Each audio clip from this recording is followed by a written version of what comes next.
Hi, I'm Craig with ApplianceVideo.com. Today, we'll be taking a look at the temp sensor on this Frigidaire electric freestanding oven.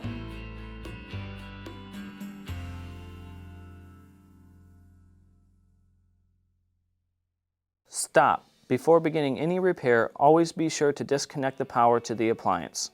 It is also recommended to test the outlet for the proper voltage.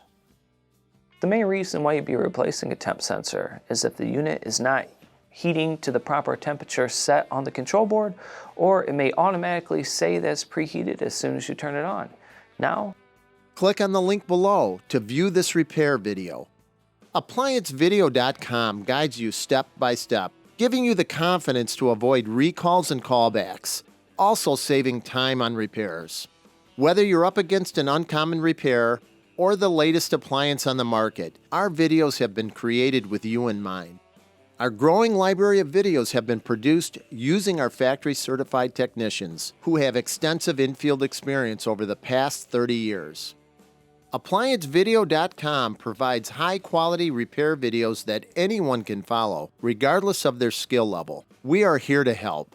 Click on the link below to view this repair video and let us help you do it right the first time.